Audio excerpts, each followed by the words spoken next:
वो काफ़ी इम्प्रूवमेंट हम देख रहे हैं जे में। क्या हम ये समझें कि जो फीमेल फिटिसाइड का एक ज़माने में इशू था हमारा, काफ़ी हद तक ठीक हो गया? जी बिल्कुल, हमारा जो अभी सेक्स बर्थ रेशो है, सेक्स रेशो एट बर्थ है, that is definitely better compare to the national average. और that is because of the social factors over here. यहाँ पर डेफिनेटली जो फीमेल के साथ जो डिस्क्रिमिनेशन है, that is not that much definitely there, but there still a need कि हम थोड़ी कैपेसिटी बिल्डिंग करें फॉर PCPNDT एक्ट, जिसके लिए आज हम वर्कशॉप कर रहे हैं।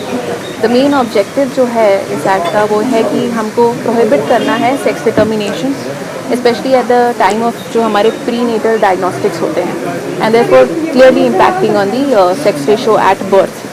So that is the whole purpose of this workshop today. In fact, we had a meeting under the chairmanship of Worthy Secretary a month ago, and it was realized that there is a need for capacity building of our stakeholders. We need to understand the finer details of the act, and that is why we have all gathered over here today. हमारे जितने भी districts की team है, CMOs हैं, medical officers हैं, जो हमारे medical colleges से, we have representatives here today who will become resource points for their district so that they can handle PCPNDT in a much better way. ये हम जो कर रहे हैं, this is for Kashmir division. We will be having a similar workshop in Jammu also for the district teams over there, and hopefully with this better understanding we'll be able कि we'll have further improvement on our sex ratio at birth. अगर हम PCPNDT की बात करें, हम we saw a big crackdown in 2011 here in Kashmir. उसके बाद जो एक काम होता है डायग्नोस्टिक सेंटर्स का, इसका बड़ा रोल है। बहुत सारे डायग्नोस्टिक सेंटर्स रजिस्टर्ड भी नहीं है, क्या एक कंसर्न है? नहीं, एक्चुअली अगर आप हम देखें, we have a PCPNDT portal also, जहाँ पे जितने भी हमारे डायग्नोस्टिक सेंटर्स होते हैं, they have to get registered. In fact, there are clear timelines as to when we should dispose of this application.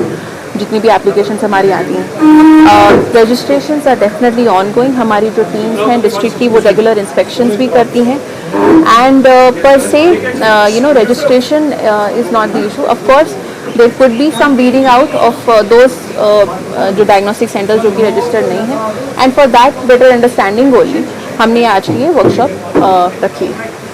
आपने सोशल फैक्टर्स की बात की, ऑब्वियसली सोशल फैक्टर एम्पावरमेंट की काफ़ी सारी स्कीम्स हैं गवर्नमेंट की जिसने हेल्प किया है, लेकिन रूरल अर्बन डिवाइड है. और दूसरी एक इम्पॉर्टेंट चीज़ मैं जानना चाहूँगा, अगर हम नेशनल एवरेज देखें, नेशनल एवरेज जो सेक्स रेशो का है उससे कम है जे में. Is it a better indicator कि अभी आगे बेहतर हो रहा है अगर 2011 का डाटा देखें?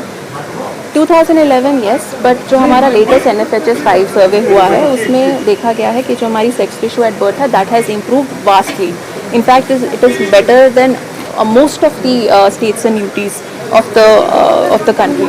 So definitely we have seen an improvement in the last 10 years, and we will I believe that with this particular thing and the kind of women empowerment that has been taken over by so many other departments as well, we'll see a positive impact in the future. Rural urban divide, one question. Rural urban divide, there's a clear rural urban divide. In rural areas ratio is better, in urban areas it's not. There are several factors which attribute to it, of course, लेकिन ये एक particular aspect जो है, PCPNDT is one aspect कि हम जो prenatal diagnostic services को strong करें और उसको स्ट्रीमलाइन करें under the purview of the act. But there are several other factors, जैसे आपने पहले कहा कि वुमेन एम्पावरमेंट, डिफरेंट प्रोग्राम्स.